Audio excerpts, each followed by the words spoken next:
कामाच्या निमित्ताने बाहेरगावातून उईके कुटुंब यवतमाळ शहरातील तलावफैल भागामध्ये स्थानांतरित झाले होते। अशोक आणि पुष्पाला रोशन नामक अपत्य झाले, परंतु अशातच अशोक आणि पुष्पा या दोघांचाही मृत्यू झाला।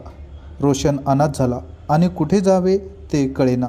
अशामध्ये सामाजिक भान जपणाऱ्या तलावफैल शेजाऱ्यांनी त्यांचा सांभाळ केला। लहानपणापासून सांभाळ केलेल्या रोशनला क्षयरोगाने ग्रासले।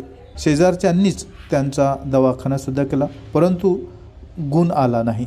दिनांक 16 जुलैला शेजाऱ्यांनी रोशनला शासकीय रुग्णालय येथे दाखल केले। तेथील डॉक्टरांनी सायंकाळी रोशनला मृत घोषित केले। यावेळी नातेवाईकांचा शोध घेण्याकरता पोलीस विभागाने मृतदेह 3 दिवस शवागारात ठेवला, परंतु कुठलीही रक्ताचे नाते न आल्यामुळे शेजाऱ्यांनी त्यांच्यावर अंतिम संस्कार करण्याचे ठरवले।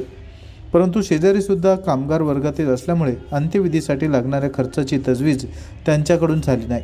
त्यावेळी नंददीप फाउंडेशनने संपूर्ण अंत्यसंस्काराची जबाबदारी घेण्याचे ठरवले।